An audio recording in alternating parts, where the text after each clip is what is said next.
যে পিতা সন্তানের লাশ শনাক্ত করতে ভয় পায় আমি তাকে ঘৃণা করি। যে ভাই এখনো স্বাভাবিক নির্লজ্জ হয়ে আছে আমি তাকে ঘৃণা করি।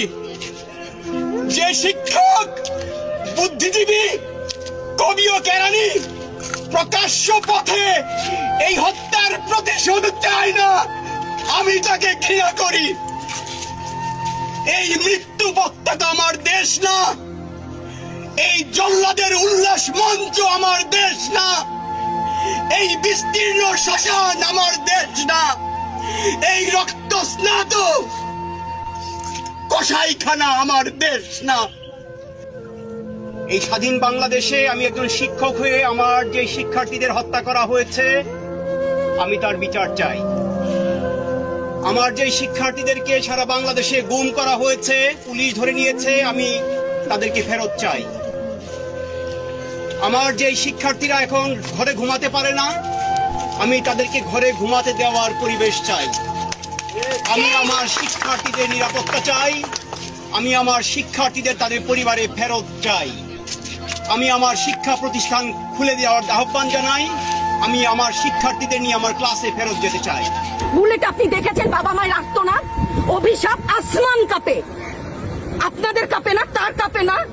অভিশাপের ভয় হয় না? বুকগুলা ঝাঁঝরা হয়ে গেছে আমার সন্তানদের। রাবার বুলেট বলবেন, কি বলবেন? এগুলো অস্ত্রের মুখে দাঁড়িয়ে আছে, আমাদের পয়সায় কেনা বুলেটে আমাদের সন্তানদের আপনারা বুলেট ছুটছেন। আর কত আর কত? পুলিশ ভাইদেরকে বলি, ভেতরে তো আপনিও মানুষ, পুলিশ ভাই বলি না, ক্ষমা করবেন, মুখ থেকে বার হয়ে গেছে। তাদের ঘরেও সন্তান আছে, তাদের খোলসের ভিতরেও মানুষ। যারা এখনো ঘরে আছেন তারাও জানেন আর কতদিন ভয় পাবেন।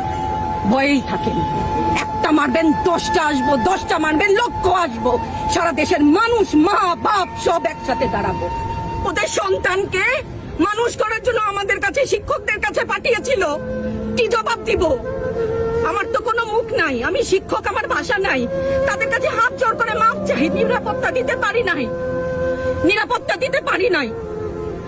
সমস্ত বাহিনীকে বলছি, আর একটাও গুলি না আমার সন্তানের বুকে